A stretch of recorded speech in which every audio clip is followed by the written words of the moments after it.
It's time for Okoboji Broadcast with Jeff Thee, and Okoboji Broadcast is being brought to you by Brand's Law Office in Spirit Lake.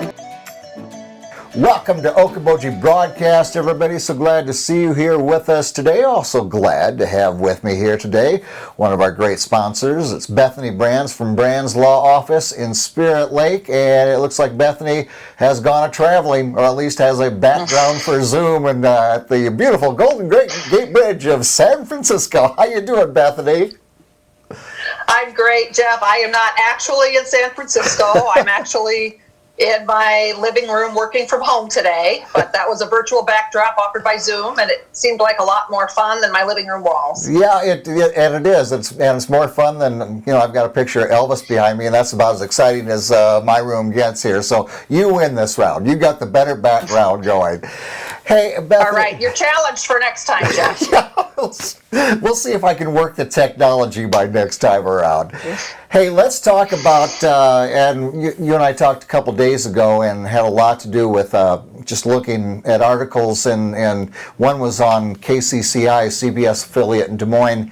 They had a story on just the backlog of the whole court system within the state of Iowa, and of course it goes from out of the state boundaries of the state of Iowa, but locally, Bethany, how does this backlog affect us? So the courthouse is not open yet at this point, so for people who have legal issues, things that maybe before this all started that were very pertinent, they needed to be taken care of, how does this affect us here locally?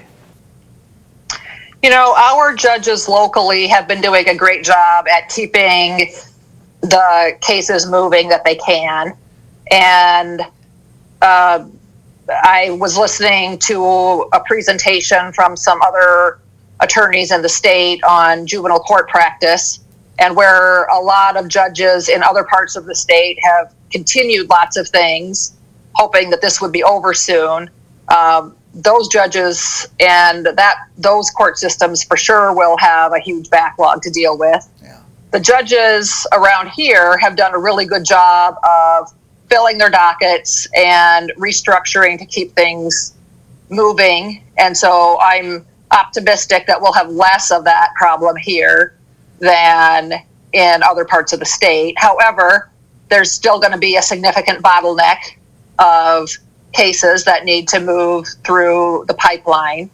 And our Supreme Court has developed a task force made up of attorneys and judges and court administrators and other people from throughout the state to try to figure out how to reopen the court system. And they've laid out some tentative dates for when things are going to start happening, and they've got a phased approach in mind, and they should be coming out in the next couple of weeks with some more definitive guidelines for how that's going to work. Right. But yeah, it's a very real concern for a lot of people. And we'll just have to wait and see how it all plays out. But one thing I can say is the lawyers are still working, the judges are still working. We're all finding new and different ways of navigating, but we're all doing what we can to be in as good a shape as possible once things start to reopen. So sure. I really want to commend the judges here for the hard work that they're doing, and the clerks of court for the work that they're doing, even though they're working from their homes much of the time. And so I think we're in as good a shape as we can be here, but there'll still be some challenges coming up, no doubt. Right. And the dumb question, but you're the expert on all this, and I'm just going to ask you anyway. So with the judges continuing to be busy, does that mean that more decisions have been made without the assistance of a jury, that the judge is handing down decisions? Is there more of that right now? Several different things have been happening. Some jury trials, when the courts reopen, jury trials are going to be the last step of the phased reopening. Okay. Civil juries will come back in before, or criminal juries will come back in before civil juries come back in.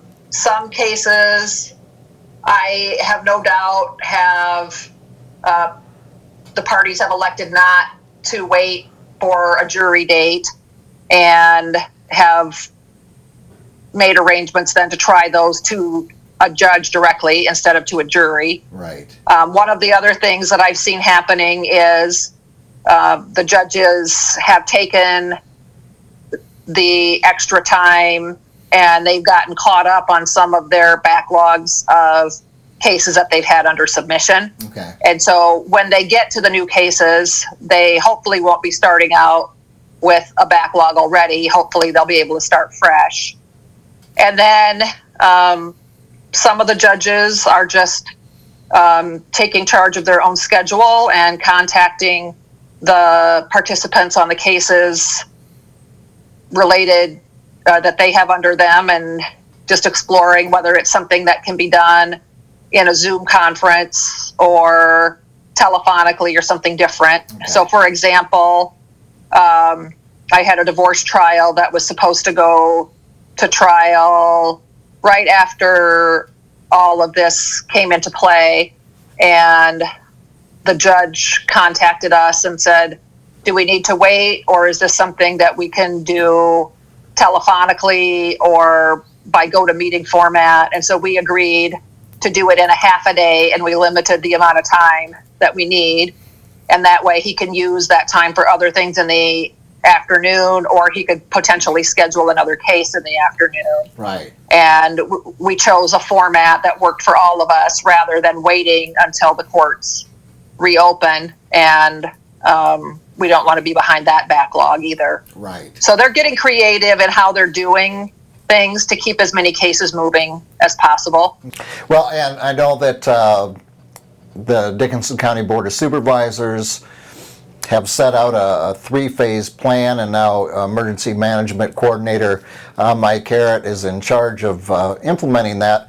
But we do have kind of a course of action to get the Dickinson County Courthouse reopened again. Right. And so there's two things that need to be taken into account for reopening the courts. One is reopening the court system and getting people's cases up in front of judges. But the other practical part of that is reopening the courthouses to allow for that. Right. So those two have to work in coordination with each other to some extent. I think some of the phase one part of Dickinson County may reopen June 1 with strict limitations. Some of our in-court hearings are allowed to start on June 15, and they may or may not be looking at the same type of plan. So I know the county attorney is involved, and the Board of Supervisors and the EMS coordinator, and lots of people are looking at all of those logistics on a case-by-case basis also. Right. And you had already kind of mentioned restarting the court system in the state of Iowa, and of course for Dickinson County, that's all laid out as well. Correct. And all of it is tentative. It all depends on the statistics that come in and perceived risk. And so every time somebody gives a date, they're sure to mention that it's a date that's subject to change depending on the situation. But that's the best we can do. Yeah, exactly. And we have to take it like throughout this entire thing, Bethany, you got to take it one step at a time and see what works and then proceed from there.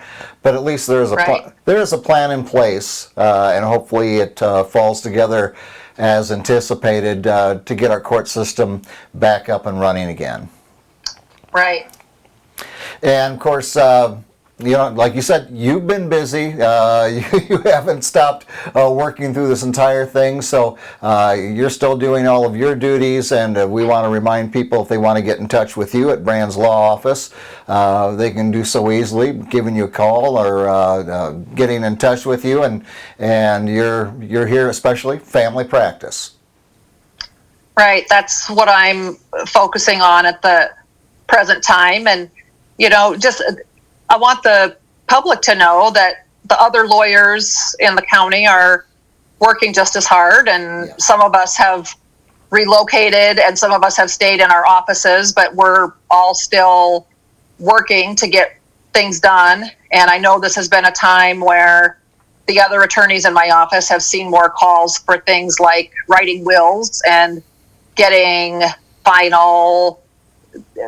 longer term plans in order, partly because those people have had some extra time on those clients have had some extra time on their hands. Yes. But it also brings to mind things that you might want to think about in case a loved one or yourself gets ill or passes away, and getting things ready. And so there's been an increase definitely in people that are doing future planning work, whether it be powers of attorney or estate plans or writing their wills. And so we have 3 attorneys in my office that are happy to help with those needs also. Again, you're located there on Highway 9 and 71 in Spirit Lake, and we invite people to get in touch with you. And thank you, first of all, for all the hard work you're doing and keeping us informed of how our judicial system is continuing to work and looking to get even stronger as we move forward. All right. Thank you so much. And we want to thank Bethany Brands from Brands Law Office, of course, one of our great sponsors here in Okoboji Broadcast, for being here with us today. And we thank you, as always, for watching us right here on Okoboji Broadcast.